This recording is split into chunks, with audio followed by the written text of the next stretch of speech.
this, right? So the next Hermetic principle is rhythm. Okay. Now, we could call rhythm as, the idea, the concept that everything happens or everything unfolds in its own time, in its own way, right? It's all going to happen when it's going to happen. You can't force things. That's rhythm, right? And we all kind of instinctually know what it's like to be out of rhythm, right? You woke up on the wrong side of the bed or whatever, like that kind of idea. That there's a rhythm to, like the universe has its own pulse, and we're either in tune with it or we're out of tune with it, and and more to the point, like we want to get in tune with ourselves, right? But if you can think about it another way, rhythm could be really the combination of that, and correspondence is the wheel of karma, right? Things unfolding when and how and where they need to, in accordance with what you put out in the world, right?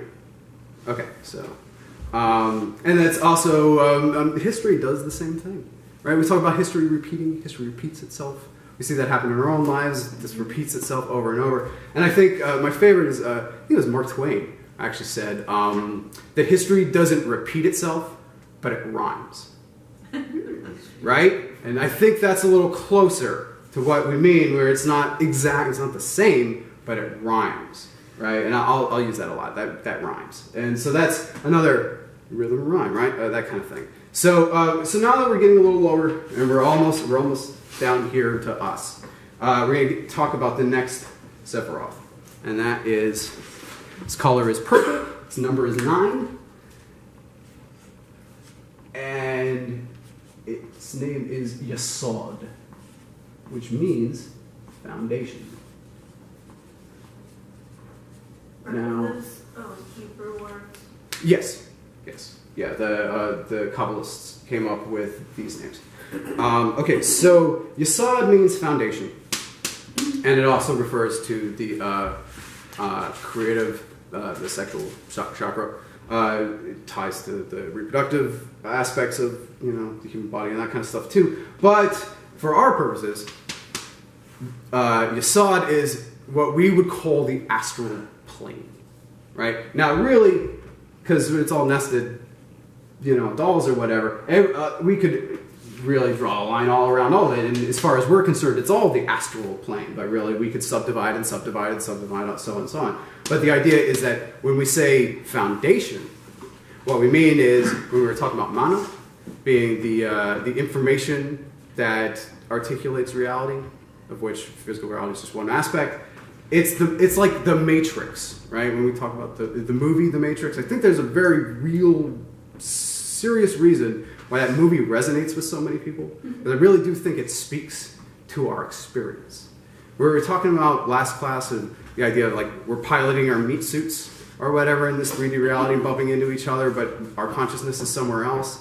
The Matrix is like that, right? It's like you're logged into the game, this massive online role-playing game we called reality. We're all on this server together, or whatever, right? That's the Matrix. That's the foundation. That's the information that we're just being almost like we're being rendered, like 3D reality is being rendered based on this information, right? What is above.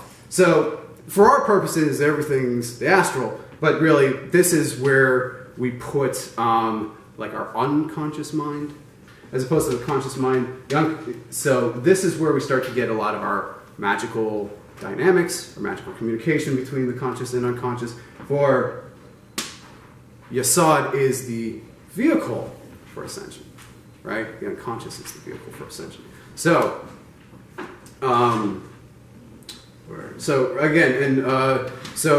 planet, we said, or I don't know if I said, but is Luna, or the moon, right? And again, the moon, again, ties to the unconscious. When it shows up in your chart, that's what it means. It refers to your unconscious. And what is the superconscious? Where does that come in? The superconscious? Superconscious. Oh, I would imagine that would be an aggregate of all of it together, I suppose. Or, I don't know, maybe it's the other way. Maybe it's the other way, I don't know.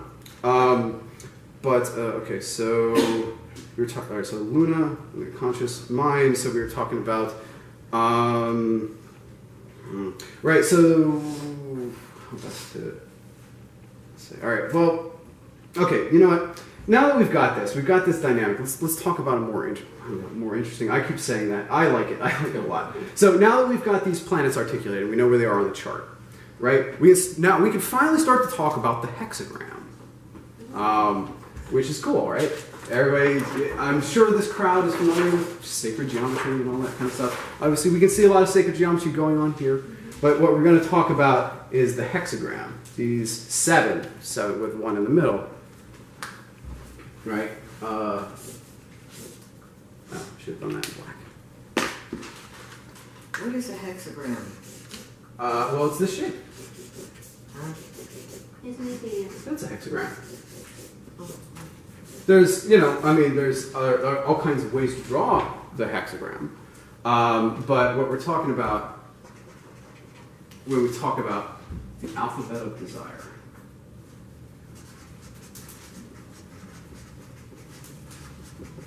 This is where we can really start to use the tree of life. Maybe practical. I don't know.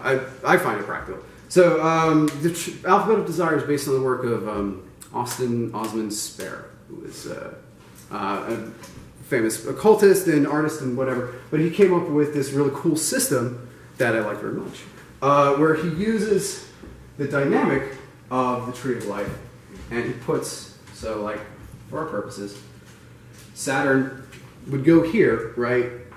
Essentially would go here because he's below the abyss and he's the edge, right? So the moon's down here. We got Jupiter up here.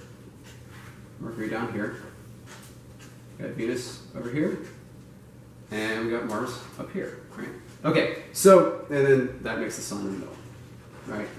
We're in the middle. So, and he ascribed emotional states to these dynamics, right? These poles that are going on here. Okay, so we've got this one. Now, he called it sex, but I like life. We'll just call it life. Life. And death. We've got love, right? No surprise there. Venus, love. And Mars would be hate. And then we've got Jupiter, who is desire. And we've got Mercury, who is fear. Okay. Now, there's a lot to this, and there's ways to subdivide this stuff too. He did a very interesting thing where he took, body, mind, and the spirit, and he further subdivided these up so that you could see more dynamics going on. But basically, in our lives, right, in the same way that we could look at that the base of Sun versus Saturn, right? I shall do thus. Here we now see dynamics going on of perceived poles, right? The perceived pole of love and hate, the perceived pole of life and death, the perceived pole of fear and desire, right? So, and additionally, what's also interesting is, while we didn't go into it, it is on my, actually, here's the part of my lecture where I said I was going to do this, where I was going to go in and put in the paths, too, where we've now articulated our planets. We should go where the planets are on these paths between the several, right? So we could start at the top. Saturn, in the tarot, the trump is the universe, which goes right here, right? So if we can think about that, we're down here in the 3D universe. Our edge is the universe, right? So that's right there. Makes sense, right? Then Jupiter, I should probably do these in the right colors. Jupiter is the wheel of fortune. He goes right here. Mars we already did. He's the tower. The sun actually goes here. The magician goes here. He's Mercury. I'm not really understanding how you're labeling the paths. Okay, it's because it would be its own class. Like I know where these go. I didn't figure this out. I know where these go. But the idea is that the paths are like energetic states between the Sephiroth. So if Sephiroth is like the land or like the city, the path would be the road between the city.